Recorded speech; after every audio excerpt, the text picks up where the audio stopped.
ಎಲ್ಲರಿಗೆ ನಮಸ್ಕಾರಗಳು.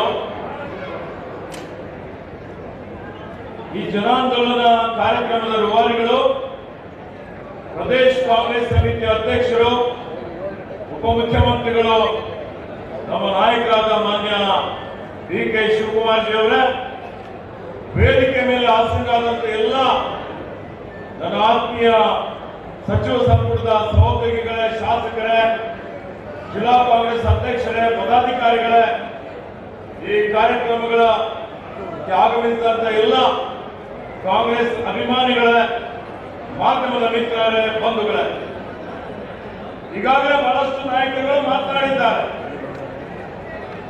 ಬಂಧುಗಳೇ, ಇವತ್ತು ಈ ಒಂದು ಜನಾಂದೋಲನ ಕಾರ್ಯಕ್ರಮ, ಈ ಕಾರ್ಯಕ್ರಮದ ಉದ್ದೇಶ ಇವತ್ತೇನು ಕೇಂದ್ರದ ಎನ್ಡಿಎ ಸರ್ಕಾರ ಸತತವಾಗಿ ಕರ್ನಾಟಕ ರಾಜ್ಯದ ಮೇಲೆ ಏನು ಘೋರ ಅನ್ಯಾಯ ಮಾಡ್ತಾ ಇದೆ, 15 ಹಣಕಾಸು ಯೋಜನೆ ಅಡಿಯಲ್ಲಿ ನಮಗೆ ಬರಬೇಕಾದಂತ ಹಣ ಅವರು ಕೊಟ್ಟಿಲ್ಲ, ನಮ್ಗೆ ಯಾವುದೇ GST ಹಣ ಕೊಟ್ಟಿಲ್ಲ, NDRF SDRF ಬರಬೇಕಾದಂತ ಹಣ ರಾಜ್ಯಕ್ಕೆ ಕೊಟ್ಟಿಲ್ಲ, ನಮ್ಮ ರಾಜ್ಯದಿಂದ 4.5 ಲಕ್ಷ ಕೋಟಿ ತೆರಿಗೆ ಕೇಂದ್ರಕ್ಕೆ ತಗೊಂಡು 50,000 ಕೋಟಿ ಮಾತ್ರ ಕೊಡ್ತಾ ಇದ್ದಾರೆ.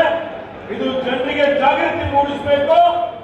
ಮತ್ತೆ ಈಗೇನು ಯಾವ್ದು ಹಗರಣನೇ ಇಲ್ಲ, ಗೂಡಾದಲ್ಲಿ ಏನೂ ಹಗರಣ ಆಗದೆ ಇದ್ದು ಶುದ್ಧ ಹಸ್ತ ಆಗಿರುವಂತಹ ಮಾನ್ಯ ಮುಖ್ಯಮಂತ್ರಿಯವರ ಹೆಸರಿಗೆ ಕಳಂಕ ತರಬೇಕು ಅನ್ನುವಂತಹ ಉದ್ದೇಶದಿಂದ ಇವತ್ತೇನು ಭ್ರಷ್ಟಾಚಾರಿಗಳು ಭ್ರಷ್ಟಾಚಾರಕ್ಕೋಸ್ಕರ ಇವತ್ತು ಭ್ರಷ್ಟಾಚಾರದ ವಿರುದ್ಧ ಏನು ಪಾದಯಾತ್ರೆ ಮಾಡ್ತಾ ಇದ್ದಾರೆ, ಅದರ ವಿರುದ್ಧ ಜನರಿಗೆ ಜಾಗೃತಿ ಮೂಡಿಸಲಿಕ್ಕೆ ಈ ಜನಾಂದೋಲನ ಕಾರ್ಯಕ್ರಮ ನಡೀತಾ ಇದೆ.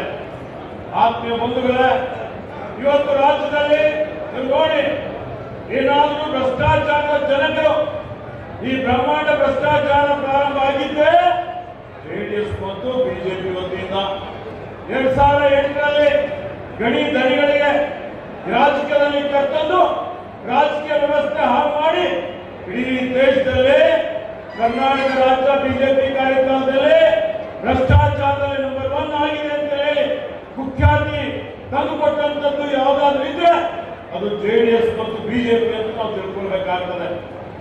ಆತ್ಮೀಯ ಬಂಧುಗಳೇ, ಇವ್ರಿಗೆ ಬರ್ತಾ ಇದ್ದಾರೆ, ಇವ್ರಿಗೆ ಕೇಳಿ ನೈತಿಕತೆ ಇದ್ರೆ ಇಡೀ ರಾಜ್ಯದ ದೇಶದ ಜನ ಇವರಿಂದ ಉತ್ತರ ಬಯಸ್ತಾ ಇದ್ದಾರೆ.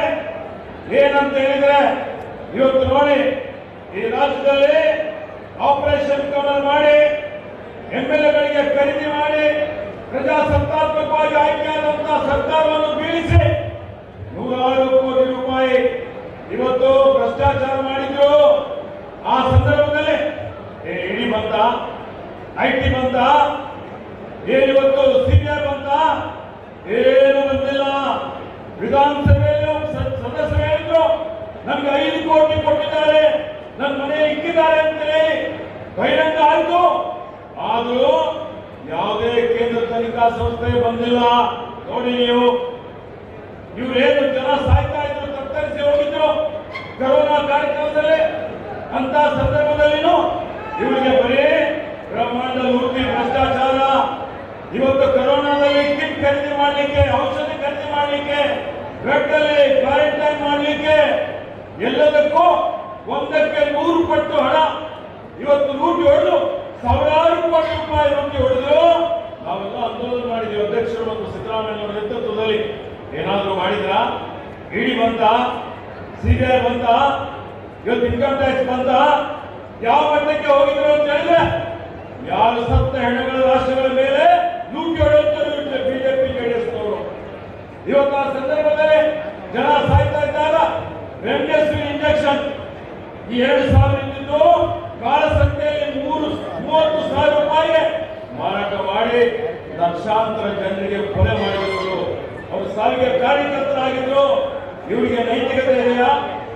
ನೋಡಿ, ಇವರು ಮಾಡಿದಂತ ಹಗರಣಗಳು, ಗೋವಿ ಹಗರಣ ಇರ್ಬೋದು, ಅಂಬೇಡ್ಕರ್ ಅಭಿವೃದ್ಧಿ ನಿಗಮದಲ್ಲಿರುವಂತಹ ಹಗರಣ ಇರ್ಬೋದು, KIDನಲ್ಲಿರುವಂತಹ ಹಗರಣ ಇರ್ಬೋದು, KSನಲ್ಲಿರುವಂತಹ ಹಗರಣ ಇರ್ಬೋದು.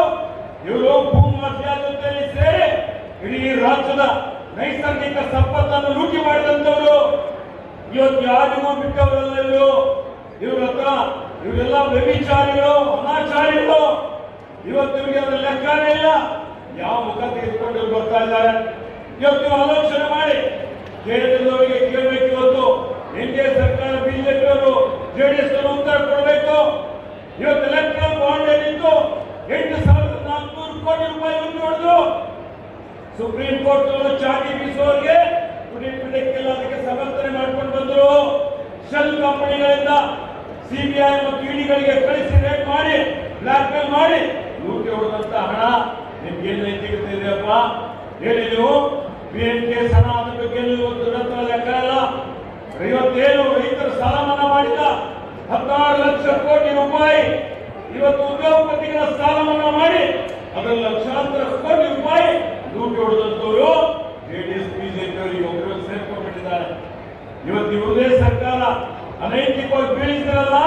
2019ರಲ್ಲಿ ಅವಾಗ ಜೆಡಿಎಸ್ ಅವರು ಏನ್ ಹೇಳಿದ್ರು, ಈ ಭ್ರಷ್ಟ ಬಿಜೆಪಿ ಸರ್ಕಾರ ಆಪರೇಷನ್ ಕಮಲ್ ಮಾಡಿ ನಮ್ಮ ಸರ್ಕಾರ ತೆಗಿತು ಅಂತ ಹೇಳಿದ್ರು. ಅಂತವ್ರ ಜೊತೆಲಿ ಮತ್ತೆ ನೀವು ಕೈ ಜೋಡಿಸಿದ್ರಲ್ಲ, ನಿಮಗೆ ನಾಚಿಕೆ ಮಾನ ಮರ್ಯಾದ ಏನಾದ್ರೂ ಇದೆಯಾ? ಆತ್ಮಲೋಕನ ಮಾಡಿಕೊಳ್ಬೇಕಲ್ಲ. ಇವರೆಲ್ಲ ಅವಕಾಶ ಕೊಡ್ತೀವಿ ರಾಜಕಾರಣಿಗಳು.